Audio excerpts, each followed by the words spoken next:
Hi, this is Kerry from FreeAudacityTutorials.com. This is beginner tutorial number 3. In this tutorial, I am going to show you some basic functions on the interface here to change the labels on your tracks, which is right here, to mute the channel, to solo the channel, to adjust the gain and the pan, and to minimize each track. Now, what you have here, this section here, that I guess what you'd call it is a track. It's this whole area is called a track, and they have their own labels right up here. Okay, so you can change those labels as you work on the track so that you can keep track of what you're doing. And it's real simple. You just go right here, you click on this arrow, you go to name, and then it's going to give you the name, and you type in something new. And I'm just going to put in new name. Okay. And you see there how it changed. It says new name. That's how you keep track of your tracks, because once you get multiple tracks in here, it can get pretty confusing as to which one you're using. And the next thing I'm going to show you is the mute button. Now, while a track is playing, guys, grab this. Oh, it looks like some kind of a Skype call, and then we realized afterwards. Now, this is an interview I did just a few days ago, and so I wanted to show you while that's playing. You hear the audio, but if you hit this mute button, see how it grays out everything in the track. You will not hear if I were to hit play. You'll hear nothing because it's muted that. Now, the reason you'll use that is there are times when you'll have multiple tracks and you're working on one of those tracks, editing out some things or amplifying something, and you only want to hear that track. Well, instead of having to take this track out, you can just mute it, and then you'll only hear the tracks that are unmuted. Now, the solo function does a similar thing, only in reverse. Now, in order to show you what this does, I am going to import an audio file to give you an idea. All right, this is some music from my friend Adam Ray at heyreyguitar.com, Heyrey guitar.com. And I'm just zooming in so we can see this a little better.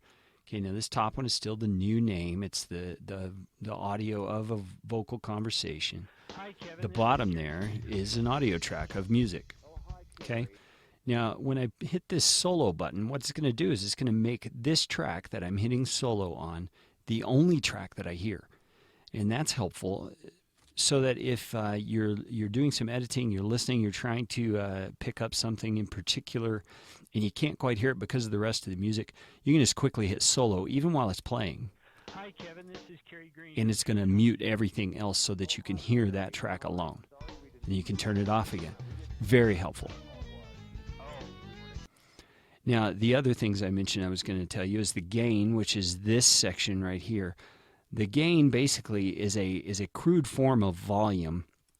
If you look at when I press my cursor or my mouse button down on the control, you see it says gain 0 dB.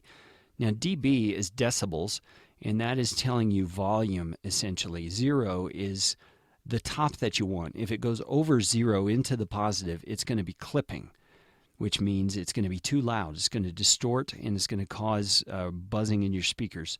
So you don't want that. So to do your gain like so, where it's going into the plus, is a little bit risky. It doesn't show any red marks or clipping, but when you play it, it's possible that it could be clipping, just depending on how low the recorded track was to begin with. So I usually do not use the gain to do any kind of volume increase. Instead, I'll use another tool or two, which I'll show you in some future tutorials. And then this is called the pan. See, it says center. Think of this as the balance. On your stereo, you probably have a left and right balance, so you can do this where it plays all the way left, which means in your left speaker, or all the way right in your right speaker, or right dead center, which is where I usually leave it. I don't have any reason usually to change that.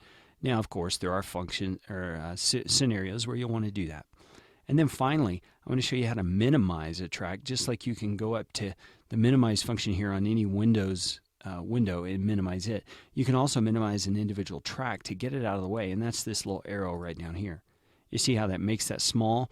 So if I had other tracks in here, you would see that they would have a lot more space for me to work on them. And I use this minimize function quite often. to help me utilize my space better while I'm not working on a certain track. Okay, that's about all for this particular episode. I want to remind you, when you're working on Audacity, always go to the File, Save, and do that repeatedly throughout your process, because if you have any glitches with your system and your computer locks up or anything like that, you could lose a lot of valuable work that you've been putting in. So get in the habit of saving your project often. Thanks again. FreeAudacityTutorials.com. Check out our podcast cover art and also the podcast consulting that I do there. Thanks.